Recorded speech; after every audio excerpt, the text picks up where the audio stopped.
रामू बहुत गरीब था। वो अपनी बेटी दिशा और अपनी बीवी तारा के साथ रहा करता था। रामू अपनी बेटी को स्कूल भेजना चाहता था, लेकिन गरीब होने की वजह से वो अपनी बेटी को कभी स्कूल नहीं भेज पाता।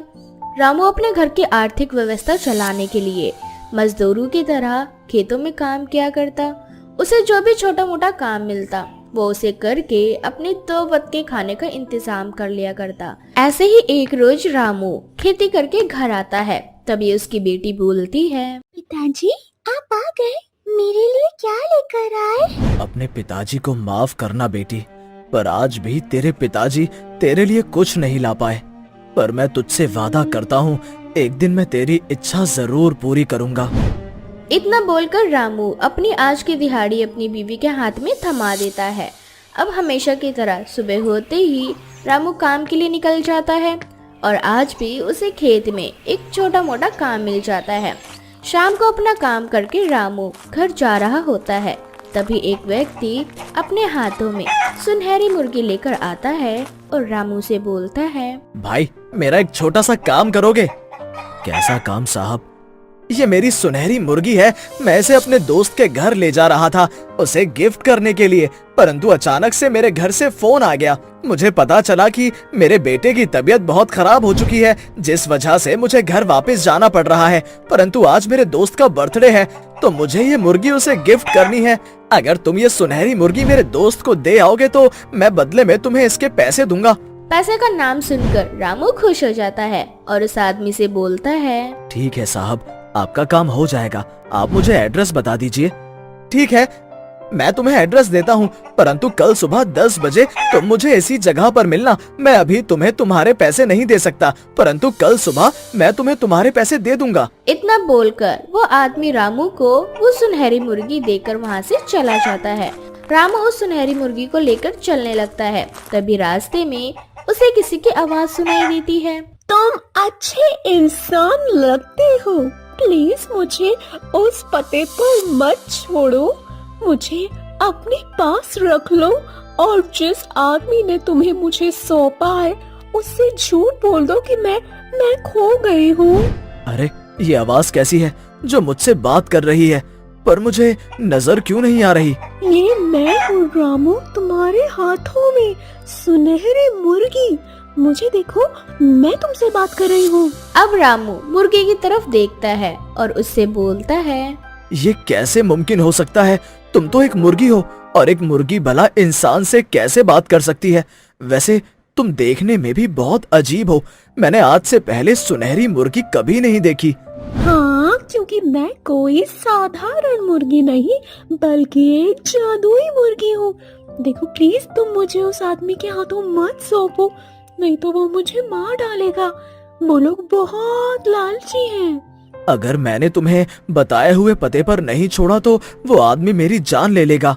इतना बोलकर रामू सुनहरी मुर्गी की तरफ देखता है और कुछ देर सोचने के बाद सुनहरी मुर्गी को अपने साथ अपने घर ले जाता है और बोलता है, सुनहरी मुर्गी तुम फिक्र मत करो, अब से तुम मेरे पास ही रहोगी।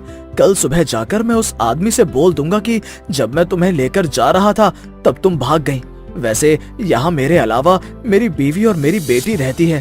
पिताजी, इस मुर्गी से क्यों बात कर रहे हो आप? वो इसलिए बेटा क्योंकि ये मुर्गी बोलती है। ये सुनते ही तारा और दिशा दोनों हैरान हो जाते हैं। जिसके बाद तारा रामू से बोलती है, आप ये क्या कह रहे हैं? ये मुर्गी बोलती है?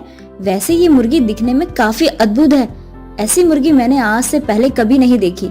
हाँ, क्योंकि मैं एक जादुई मुर्गी हूँ। मैं पहले एक तपस्वी बाबा के पास थी।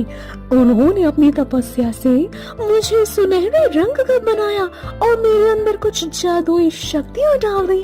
परंतु समय के साथ उनकी तबीयत खराब होने लगी, जिसके बाद मरने से पहले उन्होंने अपनी जान मुझ में डाल दी और मैं एक सुनहरी जादुई मुर्गी में तब्दील हो गई। परंतु मैं इस दुनिया की दुष्टता से अनजान थी। मैं इसी तरह से जंगल में घूम रही थी। तभी एक आदमी की नजर मुझ पर पड़ी और उसने मुझे उठा लिया। परंतु मैंने उसका भला चाहा और रोज उसे एक सोने का अंडा देने लगी। परंतु उसका लालच इतना बढ़ गया कि मैंने उसको सोने का अंडा देना बंद कर दिया ताकि उसकी अकल ठिकाने आ सके। परंतु उसके बाद मुझे उसने एक कसाई के हाथों बेच दिया और रामू को सौंप दिया कि वो मुझे कसाई तक ले जाए ताकि वो मुझे मार सके। अगर ऐसा है जादुई मुर्गी तो तुम्हारे साथ अब कुछ नहीं होगा, क्योंकि तुम अब हमारे घर में हो। अब हमेशा हम साथ रहेंगे जादुई मुर्गी। अब इस तरह से दिशा उस मुर्गी के साथ खेलने लगती है, जिसके बाद तारा अकेले में रामू से बोलती है, ये तो आपने बहुत अच्छा किया कि इस मुर्गी की जान बचाने के लिए आप इस मुर्गी को इस घर में ले आए। लेकिन आज हम खाएंगे क्या? घर में अनाज नहीं है और ना ही पैसे जो मैं बाजार से राशन ला सकूं। तारा, तुम बिल्कुल सही कह रही हो। तुम यहीं रुकना, मैं कहीं से उधार राशन लेकर आता हूँ और जब मुझे पैसे मिलेंगे तो मैं वो पैसे चुका दूंगा। इतना बोलकर रामू वहाँ से जाने लगता है, लेकिन वो मुर्गी रामू का रास्ता रोक लेती है और उसे एक सोने का अंडा और बीज देकर उससे बोलती है, रामू, तुम और तुम्हारा परिवार बहुत अच्छा है। तुम लोगों ने मेरी जान बचाई, इसीलिए ये सोने का अंडा तुम रख लो और इस बीज को अपने घर के बाहर लगा देना। खेती करना, तब तक तुम इस बीज की खेती करोगे तुम्हें बहुत अच्छा इनाम मिलेगा। परंतु फिलहाल के लिए तुम पहले इस सोने के अंडे को बेच दो ताकि उनसे मिले पैसों से तुम अपने बीवी बच्चों का पेट भर सको। जादुई सुनहरी मुर्गी के बोलने पर रामू बिल्कुल ऐसा ही करता है और वो उसे सोने के अंडे को लेकर मार्केट में बेच आता है और घर के कुछ राशन ले आता है और घर आकर अपनी बीवी के साथ मिलकर खेती करता है। और अगली सुबह होते ही वह उसी आदमी से मिलने के लिए उस जगह पर पहुंच जाता है जहां वो आदमी पहले से ही रामू का इंतजार कर रहा होता है। रामू जैसे ही उसके पास पहुंचता है, वो आदमी रामू से बोलता है, क्यों भाई, मेरा काम हुआ या नहीं? माफ करना भाई साहब, पर मैं आपका ये छोटा सा काम नहीं कर सका। मैं जब उस मुर्गी को लेकर अपने साथ जा रहा था तभी मेरे सामने एक खतरनाक सांप आ गया और मेरे हाथ से वो मुर्गी छूट गई। उसके बाद मैंने उस मुर्गी को बहुत ढूंढा, परंतु वो मुर्गी मुझे कहीं नहीं मिली। रामू की बात सुनकर उस आदमी को बहुत गुस्सा आता है और वो आदमी रामू को पीट कर वहाँ से चला जाता है। तो वहीं दूसरी ओर रामू जब अपने घर पहुँचता है तो वो देखता है कि उसने जिस बीज की खेती करी थी उस जमीन पर बहुत सारी सुनहरी मुर्गियां उत्पन्न हो चुकी हैं। ये देख रामू बहुत हैरान होता है और तभी वो जादुई सुनहरी मुर्गी रामू के पास आती है और उसकी चोटों को अपनी जादुई शक्तियों से ठीक करके रामू से बोलती है, रामू, तुम फिक्र मत करो, मेरे होते हुए अब तुम्हें कभी भी गरीबी का सामना नहीं करना पड़ेगा। परंतु एक बात हमेशा याद रखना, यदि तुमने लालच किया तो मैं तुमसे भी दूर चली जाऊंगी। अब मैं और क्या लालच करूंगा? बिना मांगे तुमने मुझे इतना सब कुछ दे दिया। मैंने रात को जो खेती करी थी वो सुनहरी मुर्गी की खेती हुई, वो भी रातों रात। ये देखकर तो मैं अचंभित रह गया और तुमने मेरी चोट भी ठीक कर दी। इन सुनहरी मुर्गियों को यदि मैं सुनार के पास जाकर बेचूंगा तो मुझे बहुत पैसे मिलेंगे, इतने पैसे कि मैं अपनी बेटी को एक अच्छे स्कूल में पढ़ा सकूंगा। मेरे सारे सपने पूरे कर दिए, मुझे अब कुछ नहीं चाहिए। जिसके बाद रामू अपने सभी सपने पूरे करता है और अपनी बेटी को एक बहुत अच्छे स्कूल में पढ़ने के लिए भेजता है और वो सभी एक साथ हंसी खुशी रहने लगते हैं। गरीब का जादुई सोने का हवाई जहाज। मीनल और सोनाली सगी बहनें होती हैं। मीनल की शादी गांव के गरीब लड़के रमेश से हो जाती है। उसका पति अपने हाथों से लकड़ी के खिलौने बनाने और बेचने का काम करता था और सोनाली का पति सुरेश उसी गांव में जमींदार का बेटा होता है। मीनल का पति रमेश बहुत ही खुदगर्ज और मेहनती होता है और सोनाली का पति सुरेश बिल्कुल निकम्मा और कामचोर होता है। एक दिन सोनाली मीनल के घर जाती है। अरे सोनाली, तुम आओ ना, बैठो। कितने दिनों बाद आज तुम मेरे घर आई हो। मैं इस झोपड़े में बैठने नहीं आई हूँ। बाहर मेरी एसी वाली कार खड़ी है। यहाँ कितनी गर्मी है। अच्छा हुआ बता दिया, वरना तो मुझे पता ही नहीं चलता। तुम तो रईस घराने की बहू हो, तुम्हें मैं अपनी छोटी सी झोपड़ी में कैसे बिठा सकती हूँ। मैं तो तुम्हें यहाँ न्योता देने आई थी। मेरे घर पर पार्टी है, तुम और तुम्हारे खिलौने बनाने वाला पति आना चाहो तो आ जाना। मैं अपने पति को बेइज्जत होते हुए नहीं देख सकती। मुझे तुम्हारे घर पर कोई पार्टी में नहीं आना है। मेरी गलती है, मैं बेकार में तुम्हारे यहाँ न्योता देने चली आई। सोनाली वहां से पैर पटक के जाने लगती है। तभी वहां रमेश अपने खिलौने बेचने का ठेला लेकर आ जाता है, लेकिन सोनाली उसे बिना देखे वहां से अपनी गाड़ी में बैठकर निकल जाती है। वो तो सोनाली थी ना, इतने गुस्से में यहाँ से क्यों जा रही थी? वो अपने आप को समझती क्या है? उसका पति पूरी तरह से निकम्मा है, फिर भी उसे इतना घमंड है। अभी वो नादान है, उसे ज्यादा दुनियादारी की समझ नहीं है। पता नहीं क्यों ये हमेशा हमारी बेइज्जती करने के लिए आ जाती है। मुझे नहीं जाना उसकी किसी पार्टी में। तुम्हें जाना चाहिए, और नहीं तो लोग क्या बोलेंगे? पूरे गांव में उसकी बदनामी होगी। आखिर वो है तो तुम्हारी छोटी बहन ना। मीनल ना चाहते हुए भी रमेश के जोर करने पर सोनाली की पार्टी में चली जाती है। सोनाली एकदम टिप टॉप चमकदार कपड़े पहने हुए होती है और मीनल एकदम सिंपल सादी साड़ी में होती है। मुझे लगा तुम नहीं आओगी, वैसे आ ही गई हो तो खाना खाकर जाना। तुम्हें रोज रोज इतने प्रकार का खाना नहीं मिलता होगा ना। तुम समझती क्या हो अपने आप को? तुम्हारा निकम्मा पति अपने बाप के पैसों पर इतना इतराता है। अगर एक पैसा भी अपनी मेहनत का लाता ना तो मैं समझती। क्या बात है? क्या हो रहा है बहनों में? इस गरीब को तो मुझे अपनी बहन कहने में भी शर्म आती है। इसके कपड़े देखो, घर के नौकर भी इससे अच्छे कपड़े पहनते हैं। तुम्हें ऐसा नहीं कहना चाहिए, आखिर ये तुम्हारी बहन है। इसीलिए तो इतनी बड़ी पार्टी में मैंने इन्हें बुलाया है, वरना इनकी औकात कहाँ है हमारे जैसे लोगों के साथ उठने बैठने की। मीनल वहां से गुस्से में चली जाती है और घर जाकर रोने लगती है। क्या हुआ? तुम तो अपनी बहन की पार्टी में गई थी ना? मैंने कहा था ना, मुझे उसकी पार्टी में नहीं जाना है। उसने और उसके पति ने फिर से हमारी बेइज्जती की। किसी के बोलने से क्या फर्क पड़ता है? आखिर हम खुदगर्ज लोग हैं, किसी के आगे हाथ नहीं फैलाते, मेहनत करके रोटी कमा कर खाते हैं। माना उनके जितना बड़ा घर नहीं है हमारा, लेकिन हम उनसे कहीं ज्यादा खुदगर्ज हैं। लेकिन मैं आपके साथ पूरी तरह से खुश हूँ। मैं आज के बाद कभी भी सोनाली के घर पर नहीं जाऊंगी। एक दिन रमेश अपने खिलौने का ठेला लेकर आ रहा होता है, तभी उसका एक्सीडेंट हो जाता है और उसे बहुत गंभीर चोट आती है। मीनल के पास रमेश के इलाज के लिए पैसे नहीं होते। हाय राम, हमारी मदद करो। क्या हम गरीबों को जीने का अधिकार नहीं है? हमने कभी किसी का बुरा नहीं चाहा, हमारी मदद करो प्रभु। तभी मीनल के आंसू रमेश के बनाए गए एरोप्लेन के खिलौने पर गिर जाते हैं। मीनल के आंसू पड़ते ही वो एरोप्लेन चमकने लगता है और देखते ही देखते सोने का बन जाता है। ये क्या है? अचानक से ये एरोप्लेन सोने का कैसे बन गया? मीनल और चमचमाती एरोप्लेन को बगल में रखकर अपने पति के स्वस्थ होने की दुआ मांगने लगती है।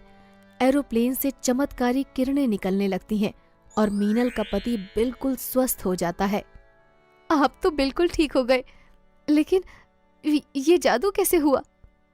मुझे ऐसा लगा कि कोई चमकती हुई जादुई शक्ति ने मुझे पूरी तरह से स्वस्थ कर दिया। तभी मीनल का ध्यान उस सोने के एरोप्लेन पर जाता है। उसे समझ में आ जाता है कि ये एरोप्लेन कोई खिलौना नहीं बल्कि जादुई सोने का एरोप्लेन है, जिसकी वजह से उसका पति बिल्कुल स्वस्थ हो गया है। ये किसका खिलौना है? ये तो बहुत महंगा लगता है, जैसे सोने का बना हो।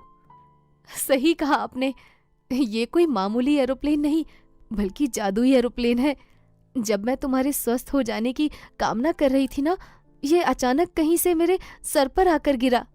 हो न हो, जरूर इस जादुई एरोप्लेन का कमाल होगा। मीनल उस जादुई एरोप्लेन से खाना मांगती है। तभी अचानक सोने के जादुई एरोप्लेन से चमत्कारी किरणें निकलती हैं और वहां पर ढेर सारा खाना आ जाता है। दोनों ये देखकर आश्चर्यचकित हो जाते हैं। ये कैसा जादू है? मैंने आज से पहले ऐसा कभी नहीं देखा। एरोप्लेन की मदद से हम जल्दी ही अमीर बन सकते हैं और उस सोनाली को मजा भी चखा सकते हैं। मीनल और जादुई एरोप्लेन से गाड़ी, बंगला, हीरे जवाहरात मांगते हैं और पलक झपकते ही वहां सारी चीजें आ जाती हैं। देखते ही देखते कुछ ही दिनों में दोनों गांव के सबसे अमीर व्यक्ति बन जाते हैं। सोनाली को भी ये बात पता चलती है और वो मीनल का बंगला देखने आ जाती है। अब लग रही है तो मेरी बहन, तेरा बंगला मेरे बंगले से भी ज्यादा शानदार है। चमचमाती साड़ी तुझ पर बहुत जच रही है। अब क्यों आई है तू यहाँ? मैं तेरे जैसे रिश्तों को पैसों के मोल नहीं तोलती। चली जा यहाँ से। मैं तो बस यहाँ पर तेरा हाल चाल जानने आई थी। जा रही हूँ यहाँ से, फिर कभी इस चौखट पर कदम नहीं रखूंगी। सोनाली वहां से चली जाती है। क्या हुआ? तुम तो अपनी दीदी के घर गई थी ना, कुछ पता चला? अचानक से उनके पास इतना सारा धन कहाँ से आया? पैसा आते ही मीनल के रंग बदल गए हैं। उसने मुझे वहां बैठने तक नहीं बोला। बोलो मत। जब तुम अमीर हुआ करती थी तब मीनल से सीधे मुंह बात भी नहीं किया करती थी। मैं तो ये पता लगा कर रहूंगी, अचानक से रातों रात उनके पास इतना सारा धन कहाँ से आ गया। ऐसे ही कुछ दिन बीत जाते हैं। कुछ पारिवारिक कारणों की वजह से सोनाली के पति का सारा धन बिक जाता है और वो रोड पर आ जाते हैं। सुरेश के निकम्मे होने के कारण उसे कहीं भी काम नहीं मिलता। सुरेश और सोनाली रोड किनारे भीख मांगने लगते हैं। एक दिन रमेश और मीनल की नजर सोनाली और उसके पति सुरेश पर जाती है। मीनल दोनों को अपने बंगले पर ले जाती है। तुमने मुझे पहले क्यों नहीं बताया? मैं तुम लोगों की मदद करती। किस मुंह से मदद मांगने आती? मुझे जरा भी एहसास नहीं था गरीब होना कितना कष्टदायी होता है। मुझे माफ कर दीजिए। मैंने अपने पैसों के घमंड में आपके दिल को बहुत दुखाया है। तुम चिंता मत करो, अच्छा करने वालों के साथ हमेशा अच्छा ही होता है। मेरे पति ने हमेशा मेहनत से पैसे कमाए हैं, इसीलिए ये सब धन उनकी सच्चाई और अच्छाई का परिणाम है। मीनल सोनाली और सुरेश को माफ कर देती है और सोने के जादुई एरोप्लेन से उनके लिए भी नया घर मांगती है। तुम्हें चिंता करने की कोई जरूरत नहीं है। अब से तुम दोनों इस घर में रहना। मैं तुम्हारा किन शब्दों में धन्यवाद करूं? तुम्हें मेरा धन्यवाद करने की कोई जरूरत नहीं है। बस हमेशा अपने से नीचे वर्ग वाले लोगों की इज्जत करो और हर संभव समय में उनकी मदद करने का प्रयास करो। मीनल और सोनाली के रिश्ते अच्छे हो जाते हैं और सभी लोग खुशी खुशी रहने लगते हैं। आशा अपनी बहू निशा के साथ रहा करती थी। आशा बहुत गरीब थी और बड़ी ही मुश्किलों से उसके बेटे अशोक की नौकरी लगी थी, जिस वजह से वो शहर में था और आशा अपनी बहू के साथ गांव में अपनी छोटी सी झोपड़ी में रहा करती थी। अशोक को गए अभी कुछ ही दिन हुए थे। घर में जो पैसे थे वो सारे आशा ने अशोक को दे दिए थे ताकि वो शहर में जा सके। मानसून का मौसम था और घर में राशन का एक दाना भी नहीं था, जिसके बाद आशा एक दिन अपनी बहू निशा से बोलती है, बहू, घर में राशन का एक दाना नहीं है और अशोक को गए हुए अभी 2 से 3 दिन हुए हैं। ना जाने इसकी सैलरी कब तक आएगी। अगर ऐसा ही चलता रहा ना तो हम दोनों सास बहू भूखी ही मर जाएंगी। इसीलिए मैं सोच रही हूँ कि जब तक अशोक की सैलरी नहीं आ जाती तब तक हम दोनों मिलकर कुछ काम कर लें। आप बिल्कुल सही कह रही हैं माँ जी। वैसे भी मानसून का मौसम आ रहा है, भारी वर्षा हो सकती है और अगर बारिश शुरू हो गई तो घर से निकलना बंद हो जाएगा। ऐसे में हम किसी से मदद भी नहीं ले पाएंगे। इससे तो अच्छा है कि हम कुछ काम कर लें। इतना बोलकर दोनों सास बहू काम ढूंढने के लिए निकल जाती हैं, लेकिन उन्हें अपने गांव में कोई काम नहीं मिलता। जिसके बाद आशा और निशा नदी पार करके पास वाले गांव में जाती है, जहां आशा को फैक्ट्री में तो निशा को एक कोठी में काम करने की जगह मिल जाती है। माँ जी, एक कोठी में मुझे काम मिल गया है। बहुत बड़ी कोठी है, पर मुझे सुबह जल्दी निकलना पड़ेगा क्योंकि उस गांव में जाने के लिए हमें नदी पार करनी पड़ेगी। ये तो बहुत अच्छी बात है बहू। मुझे भी उसी गांव की फैक्ट्री में काम मिल गया है। फैक्ट्री भी दूर है तो मैं सोच रही हूँ क्यों ना सुबह हम दोनों एक साथ जाएंगे और शाम को आते समय मैं तुझे नदी के पास मिल जाऊंगी। वहाँ से हम दोनों एक साथ मिलकर घर आ जाया करेंगे। आप सही बोल रहे हैं माँ जी। अच्छा माँ जी, घर में थोड़े से आटे बचे हैं। मैं सोच रही हूँ क्यों ना आज मैं इसी की रोटी बना लूँ और हम दोनों प्याज रोटी खाकर सो जाएं। कल से जब मैं कोठी में काम करने जाया करूँगी तो वहाँ से आते हुए कोठी में जो भी खाना बचा करेगा वो घर ले आया करूँगी। अब इसी तरह से आशा सुबह उठकर फैक्ट्री के लिए चली जाती है, तो वहीं निशा भी नदी पार करके कोठी में काम करने के लिए चली जाती है। और रात को जब काम करके आती है तो कोठी से ही बचा हुआ खाना लेकर आ जाया करती है, जिसे खाकर दोनों सास बहू अपना पेट भर लिया करती है। ऐसे ही एक रात आशा और निशा सो रही होती है, तभी उन दोनों के मुंह पर पानी की कुछ बूंदें गिरती है और आशा की आंखें खुल जाती है। बहू, मुझे लगता है बारिश हो रही है और देख हमारे घर की छत टूटी हुई है, जिस वजह से बारिश का पानी हमारे घर में आ रहा है। निशा उठकर बाहर जाती है और वो देखती है कि बाहर काफी तेज की आंधी और तूफान चल रही है और साथ ही बिजलियां भी कड़क रही है और बहुत ही जोरों से बारिश भी हो रही है। बारिश को देख निशा घर में आती है और अपनी सास से बोलती है, माँ जी, बाहर आज बहुत वर्षा हो रही है। अगर इसी तरह तेज बारिश होती रही तो नदी का पानी भर जाएगा और उस नदी पर जो पुल है वो लकड़ी का बना है। मुझे तो डर लग रहा है, अगर वो लकड़ी का पुल टूट गया तो हम काम पर कैसे जाएंगे माँ जी। निशा अपनी सास से बात कर ही रही होती है कि तभी वो देखती है कि उसकी छत बहुत ज्यादा टपक रही है, जिसके बाद निशा घर का कुछ जरूरी सामान एक घाट पर रख देती है और जहाँ जहाँ से छत टपक रही होती है वहाँ वहाँ बर्तन लगाकर बारिश के पानी को जमा करने लगती है। इसी तरह से दोनों सास बहू पूरी रात एक कोने में बैठी होती है और बारिश के रुकने का इंतजार कर रही होती है। सुबह होते ही बारिश बंद हो जाती है और वो दोनों काम पर जाने के लिए तैयार होने लगती है। जैसे ही घर से वो निकलती है वैसे ही उषा नाम की एक औरत दोनों के पास आती है और उनसे बोलती है, अरे आशा बहन और निशा बहू, तुम दोनों ऐसे मौसम में कहाँ चली? बहन, हम दोनों अपने अपने काम पर जा रहे हैं। अरे उषा बहन, कुछ दिनों के लिए घर में ही रहो। तुम्हें मालूम नहीं है क्या, सरकार ने रेड अलर्ट जारी किया है। मौसम विभाग के अनुसार पता चला है कि अपने गांव में भी कुछ दिनों तक लगातार बारिश होगी और आंधी तूफान भी चलेगी। हो सके तो गांव में भी बाढ़ आ सकती है या फिर बवंडर, इसलिए घर में ही रहो। उषा आंटी जी, हमें कुछ नहीं होगा और जैसे हमें लगेगा कि मौसम खराब हो रहा है हम घर वापस आ जाएंगे। अभी भूखे मरने से तो अच्छा है कि मैं बाहर जाकर कुछ काम कर लूं, ताकि ऐसे मौसम में अगर हम दोनों सास बहू को घर में रहना पड़े तो खाने के लिए कुछ तो हो। इतना बोलकर आशा और निशा अपने अपने काम पर निकल जाती है। आशा फैक्ट्री में काम कर रही होती है कि तेज वर्षा होने लगती है, जिस वजह से फैक्ट्री का मालिक सबसे बोलता है, आप सभी लोग जल्दी से अपने अपने घर जाओ, बारिश बहुत तेज हो रही है। अभी न्यूज आई है और सरकार की भी सबसे अपील है कि सब अपने घर में ही रहें। इतना बोलकर फैक्ट्री का मालिक फैक्ट्री बंद कर देता है, जिसके बाद आशा भीगती हुई नदी के पास जाती है और अपनी बहू का इंतजार करने लगती है। कुछ ही देर बाद उसकी बहू निशा भी वहाँ आ जाती है और अपनी सास से बोलती है, माँ जी, आप इतनी बारिश में रुकी क्यों रही है? बहू, मैं तेरा ही इंतजार कर रही थी। चल, अच्छा हुआ कि तू आ गई। अब चल जल्दी घर चलते हैं। सरकार ने रेड अलर्ट जारी कर दिया गया है और ये भी कहा है कि बहुत जगह पे बाढ़ आ चुकी है। सभी को सख्त हिदायत दी गई है कि सभी अपने घर में रहें।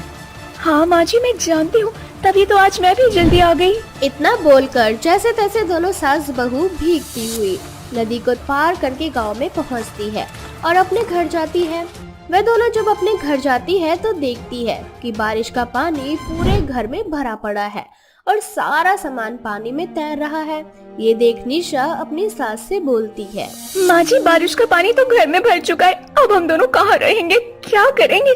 सारा घर पानी में तैर रहा है।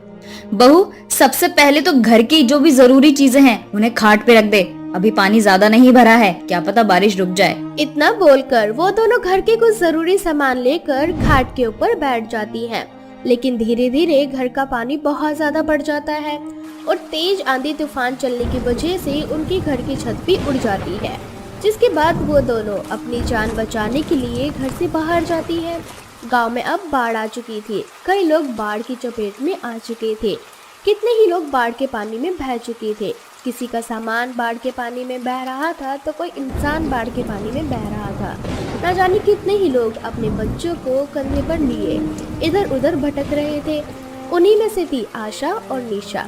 देखते ही देखते बाढ़ का पानी इतना ज्यादा बढ़ जाता है कि आशा को सांस लेने में दिक्कत हो जाती है, क्योंकि आशा को तैरना नहीं आता था।